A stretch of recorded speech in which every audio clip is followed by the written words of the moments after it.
والسلام عليك يا رسول الله عليك يا حبيب الله عليك يا نبي الله.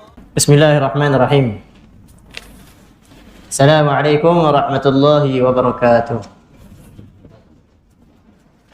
الحمد لله رب العالمين، والصلاة والسلام على أشرف الأنبياء والمرسلين وعلى آله وصحبه أجمعين. سبحانك لا علم لنا إلا ما علمتنا إنك أنت العليم الحكيم، ولا حول ولا قوة إلا بالله العلي العظيم. اللهم ربنا زدنا علما وارزقنا فهما، آمين. أما بعد، قال الله تعالى في القرآن الكريم بعد أعوذ بالله من الشيطان الرجيم: إنما التوبة على الله للذين يعملون السوء بجهالة ثم يتوبون من قريب فأولئك يتوب الله عليهم وكان الله عليما حكيما. وليست التوبة للذين يعملون السيئات حتى إذا حضر أحدهم الموت قال إني تبت الآن ولا الذين يموتون وهم كفار أولئك أعتدنا لهم عذابا أليما.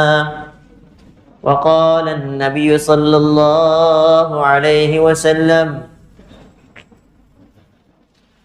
من أحيا سنتي فقد أحبني ومن أحبني كان معي في الجنة، أو كما قال صلى الله عليه وسلم. Alhamdulillah yang saya hormati para jemaah muslimin dan muslimat rahimakumullah.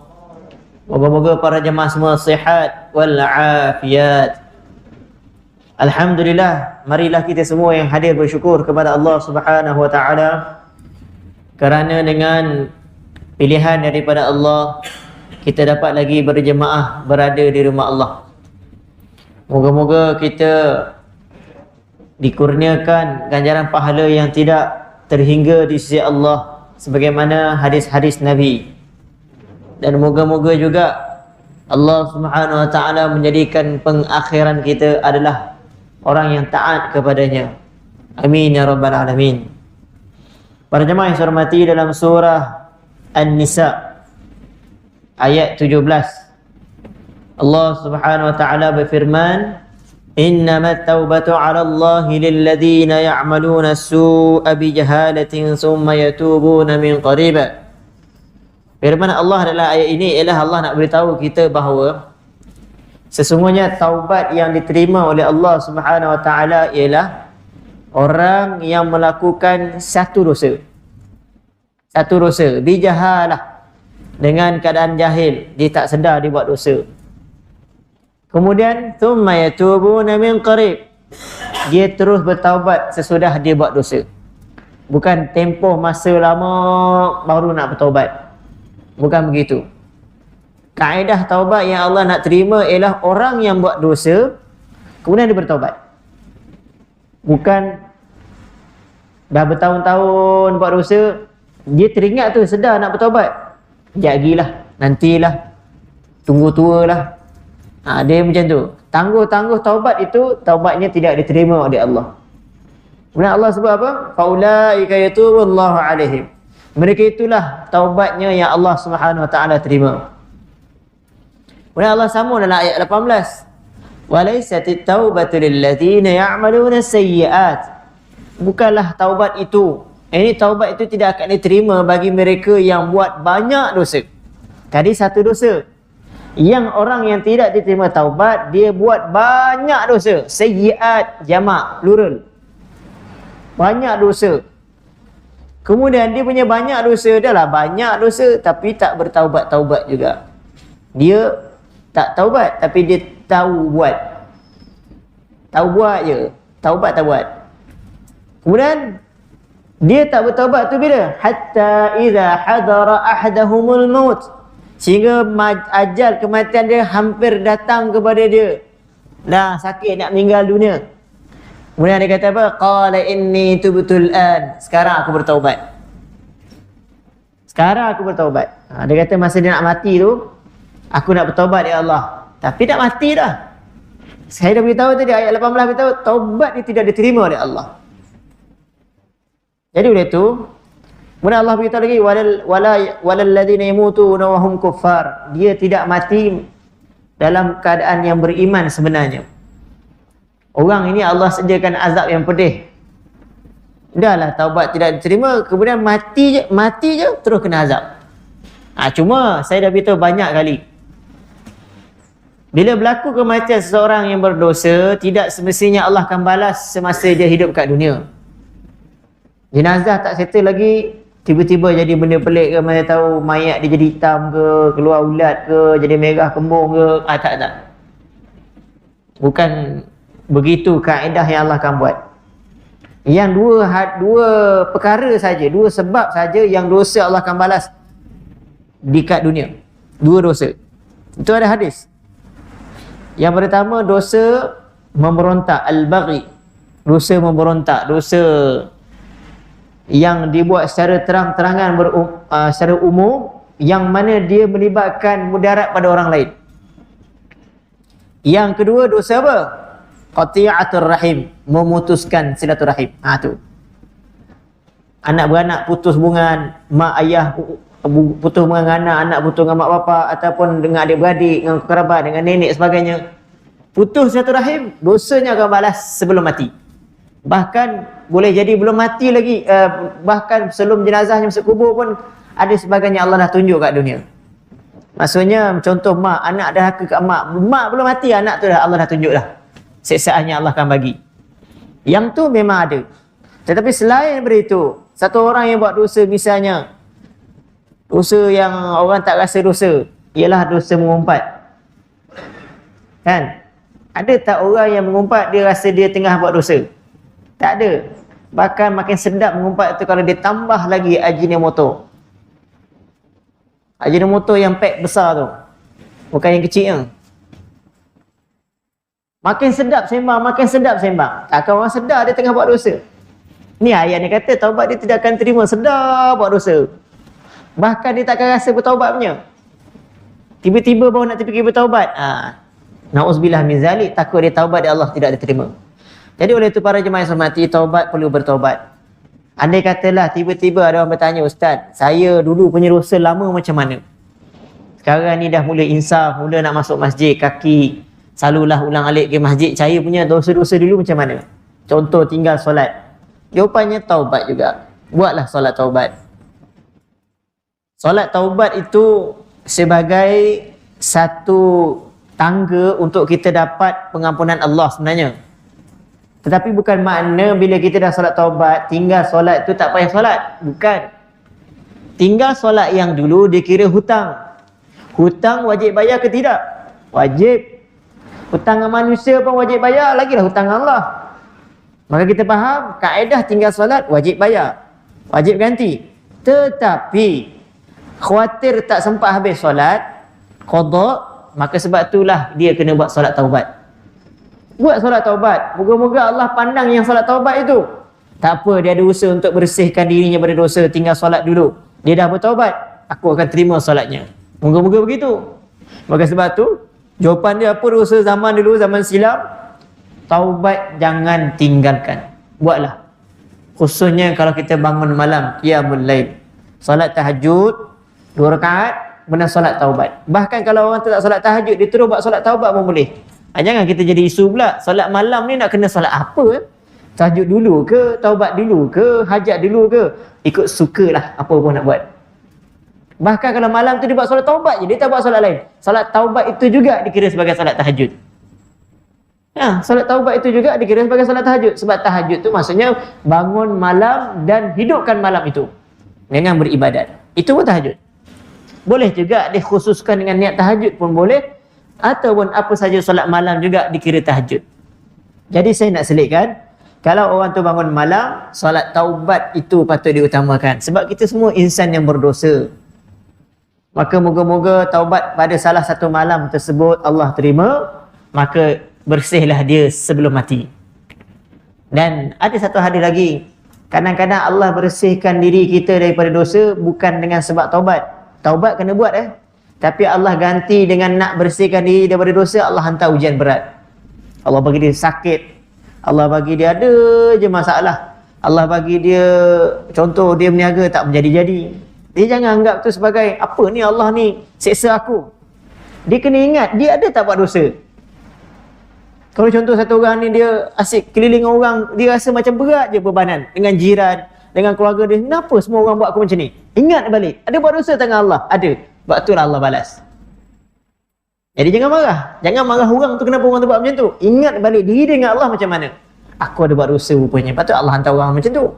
Maka bila kita ada buat dosa dengan Allah, Allah bersihkan. Sama ada kita bertaubat tu Allah bersihkan. Dan kadang-kadang caranya Allah hantar ujian keliling kita, kepada kita. Maka kita kena fikir positif ujian yang datang tu. Allah nak bersihkan diri kita dengan dosa. Maka bila Allah bersihkan, selagi tak bersih, selagi itulah akan ada ujian. Maka bila dia mati, tak ada lagi dosa, maka dia pun masuk syurga. Amin ya rabbal alamin.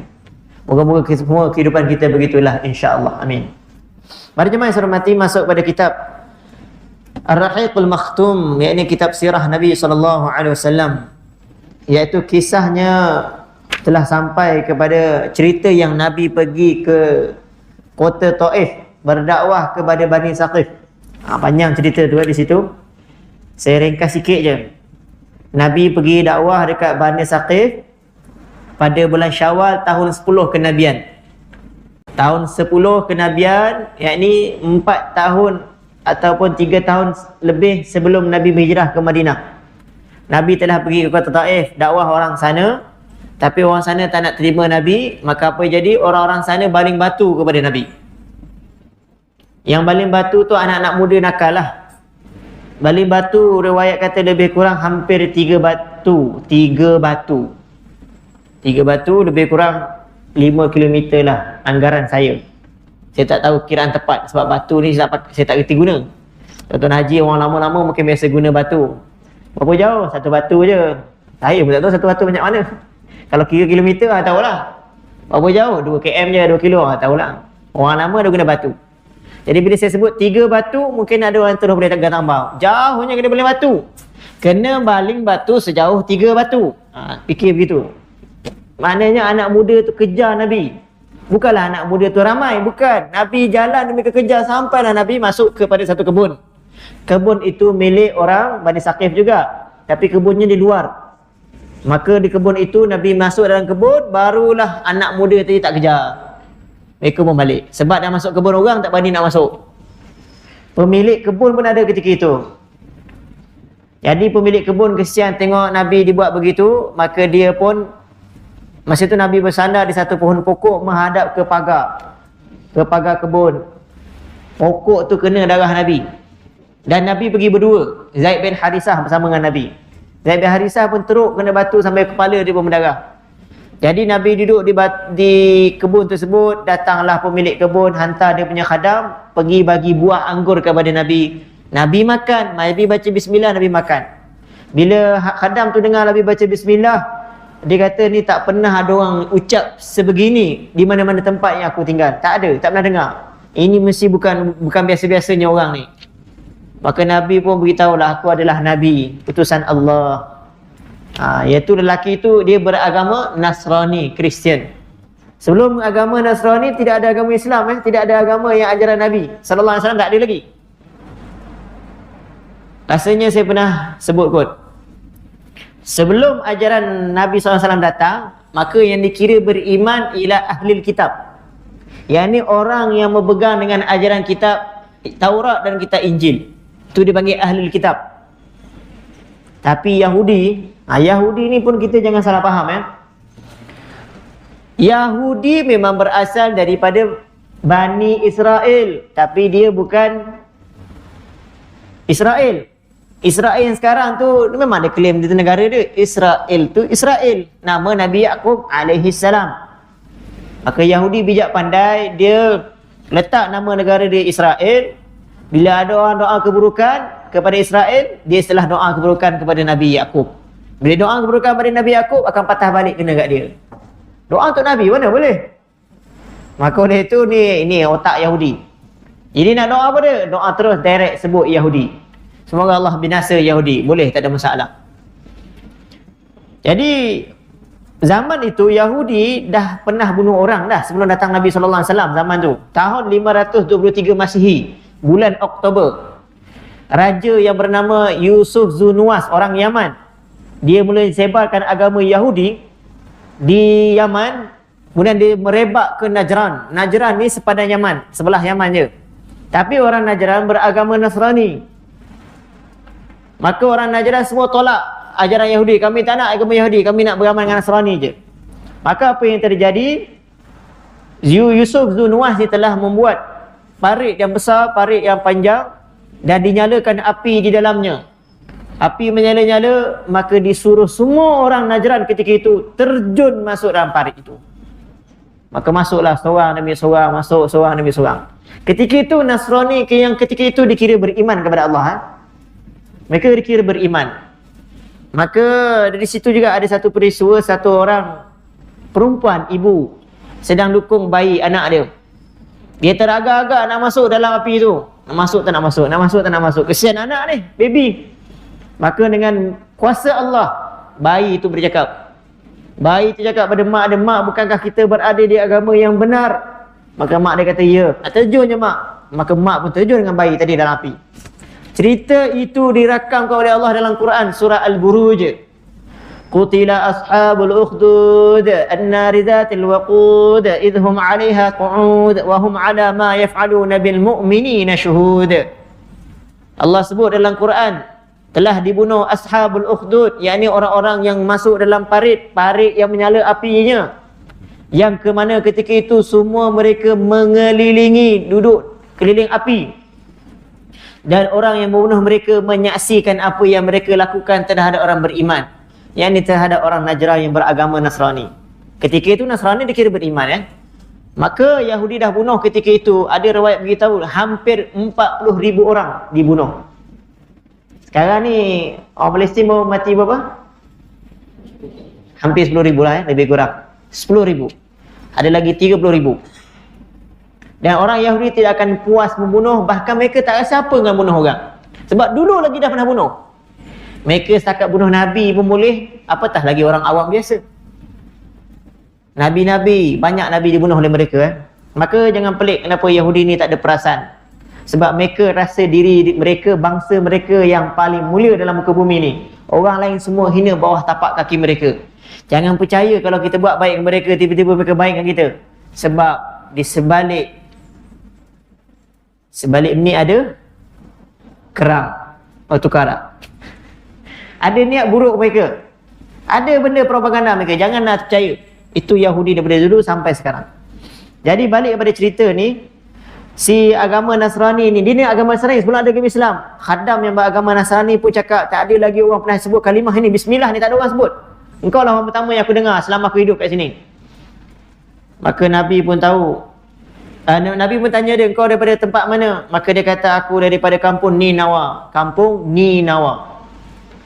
Jadi bila ditanya kampungnya disebut di situ, maka Nabi beritahu, itu kampung saudara aku. Saudara Nabi itu siapa? Yunus bin Matta. Semua Nabi-Nabi kan bersaudara. Kampung Nabi Yunus bin Matta, Nabi yang ditelang ikan. Kemudian ditanya Nabi, engkau kenal Yunus tu? Mana tak kenalnya, itu saudara aku. Semua Nabi adalah saudara. Yunus adalah saudara, aku adalah Nabi, dan kami bersaudara. Tapi lepas tu, si lelaki tadi, yang nama dia Adas. Adas. Nama lelaki Khaddam kepada orang Bani Saqif tadi. Dia cium dahi Nabi SAW. Sebab dia jumpa Nabi kan. Tapi dia tak masuk Islam lah. Lepas tu pergi jumpa balik pemilik kebun. Kemudian dia tanya, apa hal kau buat tadi dengan lelaki tu? Apa yang kau buat sebenarnya? Dia kata, itu bukan calon-calon orang. Itu adalah satu orang yang baik. Pemilik kebun marah pula si Khaddam tadi. Kau punya agama Nasrani tu lagi baik daripada apa yang dibawa. Kemudian habis cerita macam tu je lah. Lepas tu baru Nabi keluar daripada kebun. Nabi berjalan terus menuju ke Qarnul Manazil. Qarnul Manazil pernah dengar? Miqat. Siapa-siapa yang pergi ke kota Taif nak masuk balik ke Makkah, maka dia perlu lalu Qarnul Manazil, tak boleh lalu miqat lain, tak boleh. Siapa-siapa yang nak buat umrah ataupun haji, dia punya miqat mesti lalu Qarnul Manazil. Tiba-tiba dia masuk, dia nak keluar daripada kota Taif, dia saja nak ikut jalan lain, nak pergi ke miqat yang lain, tak boleh. Dia nak pergi Tan'im ke mana tahu? Hudaybiyah ke? Tak boleh. Tetap kena lalu ikut Qarnul Manazil. Jadi bila Nabi sampai di Qarnul Manazil, Nabi duduk di situ, tinggal dalam keadaan sedih, hati dah remuk dah sebab kena baling batu. Maka sampailah malaikat Jibril dan bersama malaikat ada satu lagi malaikat jaga gunung Ganang. Maka malaikat Jibril pun beritahu kepada Nabi sallallahu alaihi wasallam, "Wahai Muhammad, ni dua malaikat ni standby je, kau cakap je ya. Mereka akan hancurkan penduduk Bani Saqif." Itu tawaran tawaran. Kita tengah kena uji ujian berat, tiba-tiba datang tawaran. Hati-hati dengan tawaran tersebut. Nabi boleh je kata ya, alah dah macam tu, kau bagi je bedah je habis diorang tu. Tak guna betul diorang, contoh kan. Kita kena contohlah, kita kena anaya, kita kena tipu orang kan. Orang datang tipu kita. Bila tiba-tiba ada orang lain tahu yang kita kena tipu orang tu, orang tu offer kat kita, nak tak aku pergi belasah orang yang tipu kau? Eloklah, silalah. Jangan mati sudah, dia kata. Tapi Nabi SAW, sifat rahmah, kasih sayang Nabi tu Nabi tak benarkan.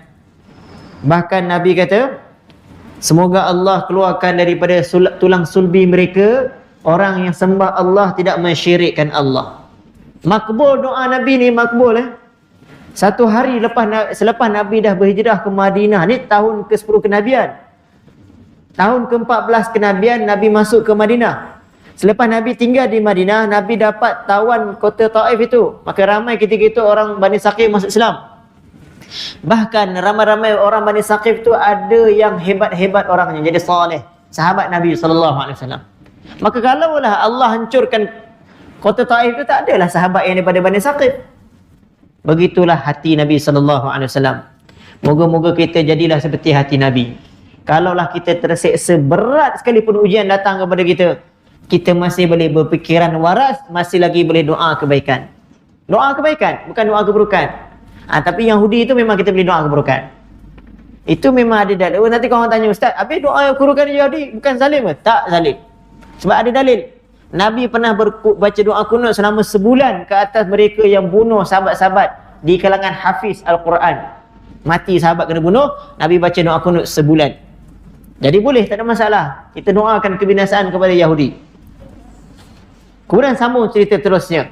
Cerita seterusnya adalah ketika Nabi SAW dah rasa okey, hati pun dah tenang. Selepas malaikat datang buat tawaran tu, dah ada orang pujuk lah tu. Bila hati dah kena pujuk, maka gembiralah Nabi. Hati tu tak fikir lagi pasal kena baling batu tadi. Maka Nabi SAW pun tinggal. Nabi pergi ke satu tempat yang bernama Wadi Nakhlah. Wadi Nakhlah ni pun dah masuk kota Mekah, dah masuk Mekah lah. Dia luar daripada jalan daripada Qarnul Manazil ni, terus ke depan nanti akan jumpa satu lagi Wadi Nakhlah, lembah Nakhlah.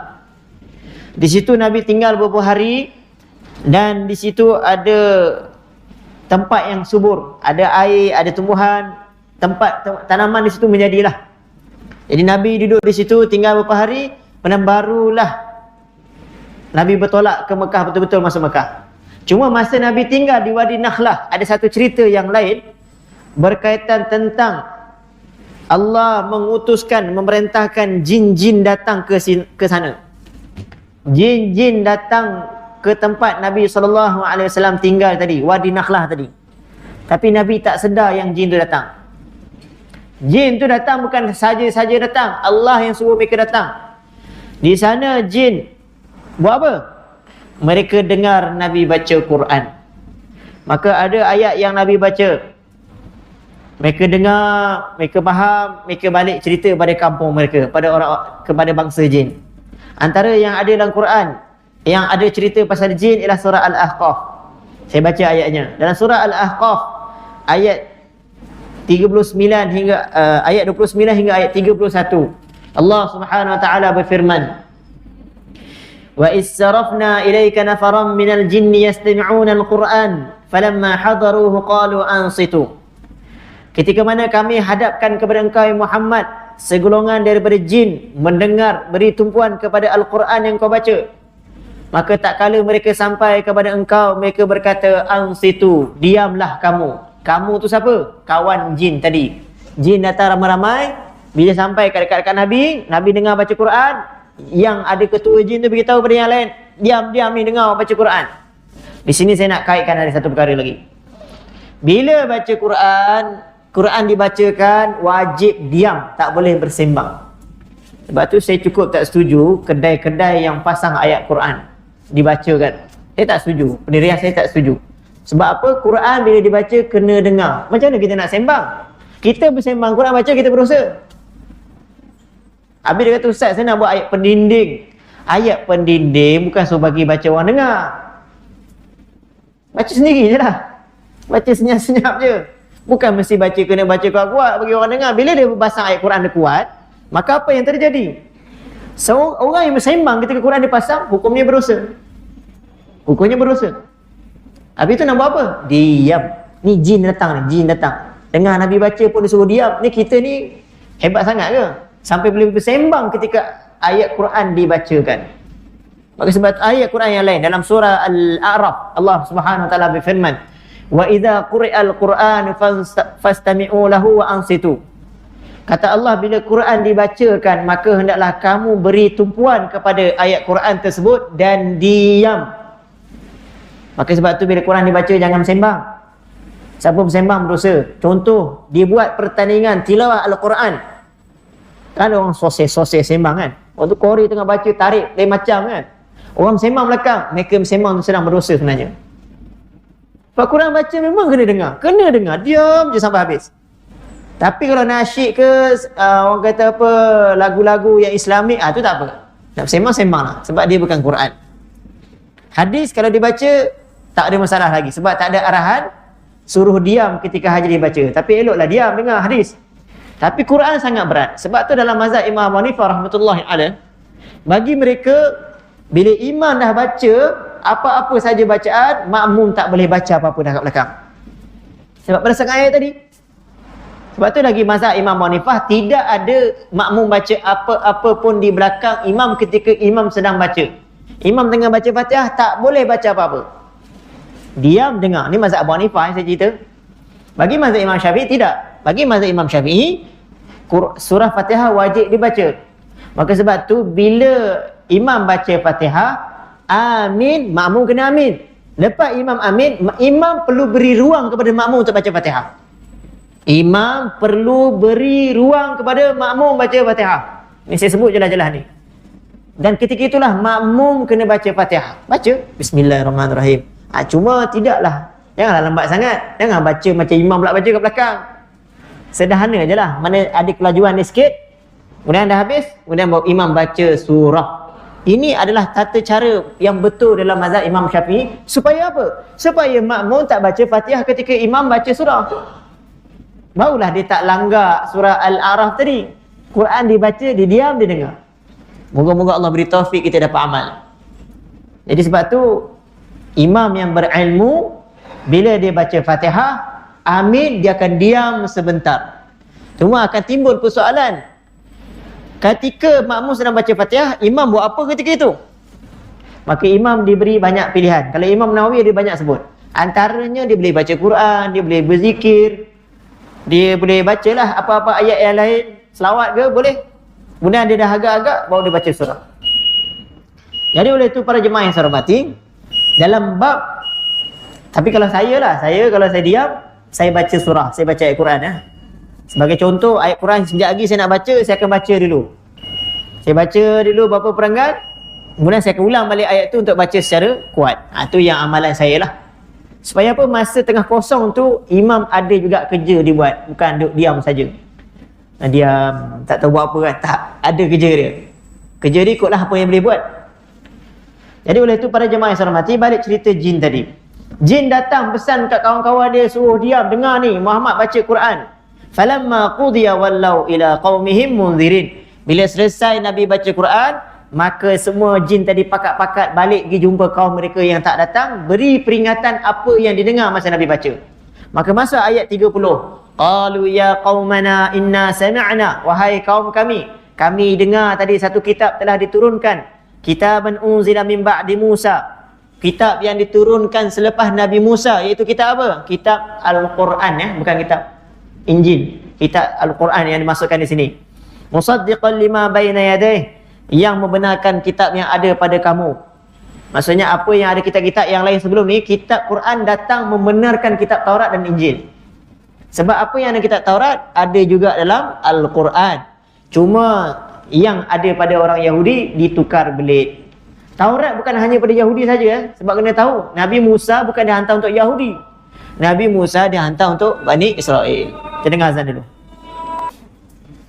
Para jemaah yang saya hormati, dalam ayat dalam surah Al-Aqaf tadi saya sambung sikit, yang mana jin beritahu pada golongan kaum dia, beritahu ada Quran dan hadis, ada kitab yang diturunkan selepas kitab Taurat yang ada pada Nabi Musa, dan kitab itu membenarkan kitab Taurat, yang mana Quran ini memberi petunjuk kepada kebenaran dan kepada jalan yang lurus.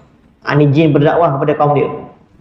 Ya qaumana, wahai kaumku, wahai kaum kami, yakni jin beritahu kepada kaum dia, ajibu da'iyallahi wa aminu bih, hendaklah kamu terima dakwah ajakan daripada Allah dan berimanlah dengan Allah. Yaghfir lakum min dzunubikum, Allah akan ampunkan dosa kamu, wa yujirkum min adzabin alim, dan Allah akan selamatkan kamu daripada azab yang pedih. Ini dakwah jin kepada kaum dia. Kalau kamu semua nak selamat daripada azab api neraka dan nak diampunkan dosa, berimanlah dengan Nabi ini dan berimanlah dengan Quran. Jadi ini dakwah Nabi, dakwah jin. Nabi berdakwah sebenarnya kepada jin, tapi cara Nabi dakwah tu, Nabi baca Quran, jin dengar, jin balik beramal. Caranya lebih mudah lah. Kalau dakwah pada manusia ni, baca buih-buih pun tak nak dengar juga. Lagi manusia memang sangat degil lah. Cuma dari segi perubatan, kalau kena rasuk jin, salah satunya boleh baca surah Al-Jin. Sebab Al-Jin tu juga ada riwayat yang lain kata Quran turun masa tu jin datang kepada Nabi SAW. Surah Al-Jin ni, kalau kita tengok dalam ayat pertama, Allah berfirman, qul uhiya ilayya annahu istama'a nafarun minal jinni faqalu inna sami'na qur'anan ajaba. Telah diwahyukan kepada aku bahwasanya telah datang segolongan jin, lalu mereka berkata, sesungguhnya kami dengar Quran yang amat mengkagumkan. Yahdi ila rusydi fa amanna bih, yang mana Al-Quran itu memberi petunjuk kepada jalan yang lurus, maka kami beriman dengannya. Walan nusyrika bi rabbina ahada, dan kami tidak syirikkan dengan Tuhan kami sesuatu pun. Maka di sini apa dia saya boleh beritahu ialah dengan baca ayat Quran surah Al-Jin tadi kepada orang yang dirasuki jin, akan mengingatkan jin tu siapa dia. Jin akan kata, dulu nenek moyang aku ataupun keluarga aku pernah datang kepada Nabi sebut pasal ini, kami tak akan syirikkan Allah sesuatu pun. Maka sekarang ni kenapa pergi ganggu si fulan ini? Itu kaedah dia. Ada segolongan yang perubatan jin yang saya kenal, tapi saya tak nak beritahulah siapa dia, nanti kan semua orang pakai pergi jumpa dia berubat dia, kesian dia, penat dia. Mengubati orang yang kena rasuk jin memang sangat-sangat letih dan sangat penat. Bahkan boleh memudaratkan dia yang mengubati orang yang kena rasuk jin. Biasanya dia akan buat pendinding rumah dia. Dia akan buat pendinding. Maka bila jin masuk rumah dia, jin tu tak boleh keluar. Tapi dia akan orang dalam rumah tu dah kena. Maka sebab itulah saya kata berat. Maka ada siapa-siapa tiba-tiba minta, Ustaz boleh tolong tengok ni orang ni tak kenapa mengacau seorang ni, cakap apa, menjerit. Tak maaf lah, memang saya tak boleh buat. Sakat baca ayat Quran boleh, tapi tak jadi tahulah, jadi apa tak tahu. Maka carilah orang yang lebih pakar, lebih hebat daripada saya, yang lebih memang perubatan dia memang tu kerja dia. Jadi oleh itu para jemaah, berarti salah satu ayat, saya kata salah satu ayat dalam perubatan jin ni ialah baca surah Al-Jin ayat pertama, sambung dengan ayat kedua. Ingatkan balik jin tu bahawa kau ni telah berjanji dulu beriman dengan Allah dan tak syirikkan Allah. Ingatkan balik. Jadi saya cerita kawan saya tu, kenalan saya tu, bukan kawan lah, kenalan. Orangnya dah berumur lah 60 lebih. Dia kata salah satu cara saya mengubati jin adalah saya tak akan bunuh dia, tapi saya akan suruh dia masuk Islam, beriman kepada Allah. Kalau kau nak aku lepaskan, kau kena beriman kepada Allah. Dia ada kaedah dia macam mana diikat apa semua. Dia bukan ikat kaki orang tu, ikat batin dia panggil. Diikat jin, dia tak ikat orang tu. Tu kaedah dia lah. Dia cerita. Dan bila jin tu beriman kepada Allah, ucap kalimah syahadah, dan dia ajarlah benda-benda penting dalam Islam, maka jin tu senang berurusan dah lepas tu. Senang nak suruh keluar dan jangan ganggu orang ni. Biasanya dia akan panggil golongan jin yang lain supaya bawa jin ni bawa ke tempat lain. Macam tu. Ini kaedah dia lah. Saya memang tak mahir bab tu. Jadi oleh itu para jemaah yang saya hormati, cerita-cerita jin ni juga di hujung ayat tu dalam surah Al-Ahqaf tadi ada satu ayat Allah sebut, "Wa man la yujib da'iyallahi fala yasabi mu'jizin fil ard." Barang siapa yang tak mahu menerima ajakan Allah ini, maka dia tidak akan sekali-kali dapat lari di muka bumi ini. Contohlah dia tak nak beriman dengan Allah. Ni cerita dengan jin ni. Kau tak nak beriman dengan Allah, kau nak lari mana? Kau tak akan boleh lari di muka bumi ini. Bumi ni siapa punya? Allah. Nak lari celah mana? Ni ayat ni turun kepada jin. Walaysa lahu min dunihi awliya. Tidak ada penolong selain daripada Allah. Ulaika fi dhalalin mubin. Mereka yang tak mahu beriman Allah itu berada dalam kesesatan nyata. Dia larilah ceruk mana pun dia tak akan selamat. Begitu juga dalam surah Al-Jin ayat 12 pun ada cerita. Wa anna dhananna allan nu'jizallah fil ard. Kami menyangka bahawasanya kami mengetahui dan kami yakin bahawasanya kami tidak akan sekali-kali dapat lari daripada Allah di muka bumi ini. Dan sekali-kali tidak kami akan dapat lari daripada Allah. Jadi ayat ni peringatan kepada jin bahawa dia telah berjanji kepada Allah. Dia tak boleh lari, kena beriman dengan Allah. Jadi oleh itu, bolehlah kita guna ayat surah Al-Jin ni dibaca kepada orang yang kena rasuk jin. Cuma pandai-pandai kita lah. Kalau kita dah mula buat perubatan jin, pandai-pandai lah tangguh sendiri Memang ada kesan selepas itu. Kesannya ialah jin ni kalau yang jenis jahat tu dia akan datang lagi. Kita contoh dah ikat buang, lepas tu tak lama datang lagi. Ada macam tu. Ini perangai mereka Cuma ayat ini juga peringatan kepada kita sebagai manusia. Kita jangan ingat ayat tu turun jin kita tak ada apa-apa. Tidak. Barang siapa yang tak mahu beriman dengan Allah, dia ingat dia selamat ke kat dunia ni? Nampak sekarang ni macam berkuasa, boleh buat tu, boleh buat ni. Tetapi kita juga tidak akan selamat. Kalau contohlah dekat dunia dia selamat, nampak macam hebat dia. Tu dalam kubur tu. Kubur mana nak lari? Nak lari macam mana? Dah mati. Malaikat datang, Munkar dan Nakir datang nak turunkan azab pada dia. Nak lari mana? Nak pergi kubur sebelah? Mana boleh? Nak pergi korek pula. Kat dunia boleh lari. Dalam kubur jangan harap. Jadi oleh tu jangan cakap besar lah. Tapi ayat-ayat ini juga moga-moga kita semua dapatlah berpeluang taubat. Macam saya kata awal mukadimah saya tadi, bertaubatlah kita kepada Allah. Moga-moga bahagia kita masa mati. Kita nak hidup bahagia, mati pun bahagia. Jangan hidup je bahagia, mati tak bahagia. Moga-moga mati kita tu bahagia. Mati kita tu husnul khatimah, mati yang baik. Kubur jadi taman syurga. Kita seronok dalam kubur. Orang tak nampak, orang tak faham. Kita yang dalam kubur tu rasa benda-benda nikmat begitu. Jadi moga-mogalah apa yang saya sampaikan pada malam ini ada ilmu yang ada manfaatnya. Dan ini juga adalah berita gembira kepada Nabi kita SAW selepas Nabi terlampau sedih di baling batu. Maka Allah pujuk dengan Allah bawa jalan cerita, jin datang. Bila jin datang dengar kan seronok tu. Ada juga orang dengar aku. Kau tak nak dengar, tapi jin dengar. Kan gembira. Itu salah satu Allah memujuk Nabi kita Muhammad SAW. Begitu juga kaedah aja. Kalau kita sedih, kita mengadu kepada Allah, maka ada je cara macam mana Allah nak gembirakan kita. Ada je. Kita je kadang tak faham cara Allah gembirakan kita daripada masalah kita sedang hadapi. Tengok-tengok kita dah lupa dah masalah apa yang terjadi. Cuma kita kadang-kadang perasan, kadang-kadang tak perasan. Wallahualam. Moga-moga apa yang saya sampaikan ada manfaat, kita sebarkan ilmu ni kepada orang lain. A'udzubillahi minasyaitonirrajim. Bismillahirrahmanirrahim. Alhamdulillahirabbil alamin. Wassalatu wassalamu ala asyrafil anbiya'i wal mursalin wa ala alihi wa sahbihi ajma'in. Allahumma inna na'udzubika min 'ilmin la yanfa', min qalbin la takhsha', wa min nafsin la tashba', wa min da'watin la yustajabu laha. Allahumma arinal haqqa haqqan warzuqna ittiba'ah, wa arinal batila batilan warzuqna ijtinabah. Rabbana atina fid dunya hasanatan wa fil akhirati hasanatan wa qina adzabannar. Sallallahu ala sayyidina Muhammad wa ala alihi wa sahbihi ajma'in. Walhamdulillahi rabbil alamin.